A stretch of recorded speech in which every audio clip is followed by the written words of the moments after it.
Madam President. Senator from Alabama. Madam President, today I want to talk about the real March Madness that we're having this month. Normally it's about basketball and the tournaments, but today I want to talk about the madness of attacking Title IX, attacking women's sports, and attacking women in general. Last night marked the beginning of the 2022 NCAA Women's Swimming and Diving Championship. Instead of celebrating the many hardworking women who earned their spot in the championship, I expect much of the media attention to be around a singular competitor, a transgender athlete who competed as a male as recently as 2019. But the discussion should not be about inclusivity.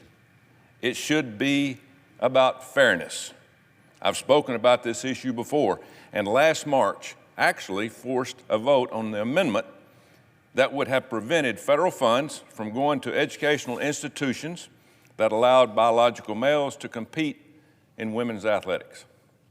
Unfortunately, my colleagues on the left were more interested in pandering to the far left than they were in protecting the ability for girls and women to participate in fair, and I repeat, fair competition.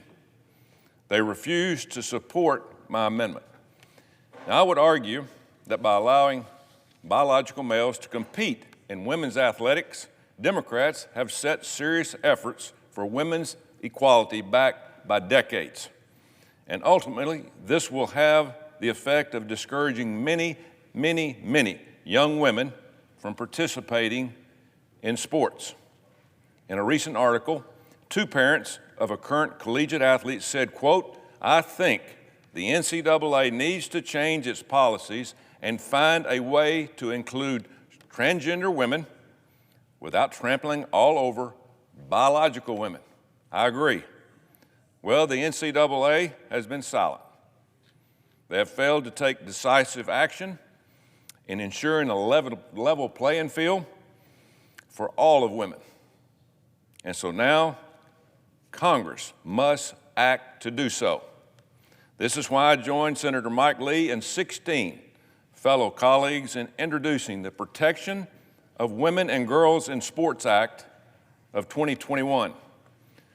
This is critical legislation that would make a violation of Title IX for a recipient of related federal funds to permit a biological male from participating in an athletic program or activity designated for women and girls.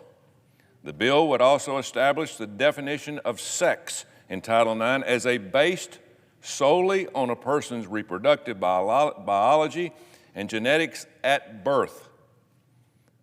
It is impressive and imperative for Congress to act so that an entire generation of women aren't discouraged from pursuing their athletic dreams, whether on the field, whether on the court, or whether in the swimming pool.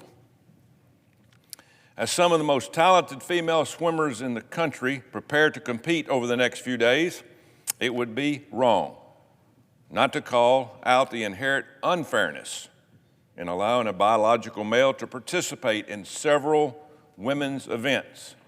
Penn's transgender athlete will compete in the women's 100, 200, and 500-yard freestyle event.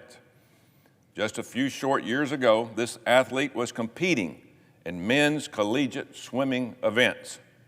Since being allowed to switch, this swimmer has shattered, and I mean completely shattered, records in women's events. In December, at the Zippy Invitational, this athlete set new national and school records in the 1650, the 500, and the 200-yard freestyle events and continues to dominate the competition. At the Invitational, this swimmer won the 1,650-yard freestyle with a new record time of 15:59.71. The second place swimmer finished 38 seconds later. At the Ivy League Championship last month, This swimmer broke the 200-yard freestyle record of 1 minute 43 seconds, beating out the last record by over a half a second, and the pool record was beat by 2 seconds. Having been a coach for 40 years, I can attest more so than anyone in Congress that there are a fundamental difference between men and women when it comes to sports. But you don't have to take my word for it. A recent study concludes that, quote, on the average, males have 40 to 50% greater upper limb strength, 20 to 40% greater lower limb strength, and an average of 12 pounds more skeletal muscle mass than any age-matched females at any given body weight. Lungs are bigger, heart is bigger. Competing in swimming, women's swimming's division has given this Penn athlete an unfair advantage that no one else in the field can overcome. Some have been too afraid to speak up, fearing they'll be sacrificed at the altar of a political correctness, or that they'll be canceled if they say it's unfair for a biological male to compete against a biological female, or that they'll be shunned if they don't embrace inclusivity over fairness. But some have already bravely voiced their opinion. The advocacy organization Champion Women and Women's Sports Policy Working Group released dual petitions on Tuesday with over 5,000 signatures asking for policymakers to prioritize fairness and safety for females instead of blanket transgender inclusion, exclusion in women's sports. The petitions were organized by 3-time Olympic gold medalist and the founder of Champion Women, Nancy Hogstead. According to the Champion Women, the petitions were signed by nearly 300 Olympians, Paralympians, and U.S. national team members, as well as over 2,500 athletes who have competed at the high school, club, or collegiate level. This is why Congress must act to pass the Protection of Women and Girls in Sports Act of 2021. Allowing biological males to compete in women's athletics threatens to undo all progress that has been made under Title IX. Title IX has provided women and girls the long-denied platform that had always been afforded just to men and boys. It ensures female athletes had the same access to funding, facilities, and athletic scholarships. Before Title IX, female athletes received less than 2% of the college athletic budget, only 2%. And athletic scholarships for women were virtually non-existent. And since the 1970s, when I first started coaching, female participation in college level has risen by more than 600%.